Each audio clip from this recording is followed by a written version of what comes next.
Everyone. So ngayon ay magandang panahon at ako pupunta ngayon sa outreach program ng Philippine Embassy dito lang sa May Agron.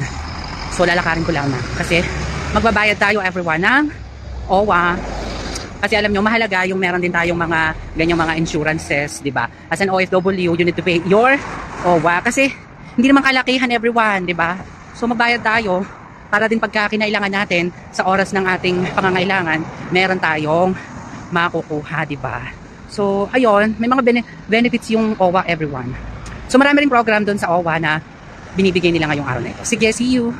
Hay, narito na tayo everyone sa May Agron. At yung nakikita nyo dyan sa aking likuran, yan yung red bus na may double layer. So, yan. Papasok na ako.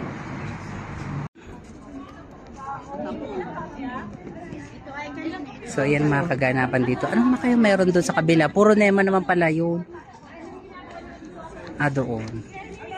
Meron pa yan yung... Pasok tayo dito. Ay.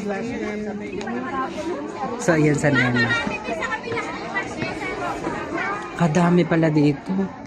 Hello everyone! So, tapos na kami sa Philippine Embassy. So, kami pa uwi na. Yan, ni Jacqueline Loca. Dito tayo! Parang lang tayo nag-jura. Dito tayo. So yan, kami ay pauwi na. Yan, diyan kaya naka-dual cam tayo, oh. So yan, 'di ba? Wala po kayong makikitang ganyang pulang jacket. Only pulot nose. So kami pauwi na at kami muna ay pupunta lang sa city sandali and then back to work na at natapos na yung outreach program dito sa May Agron everyone.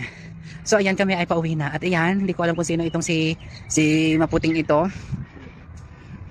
Yan. Thank you so much.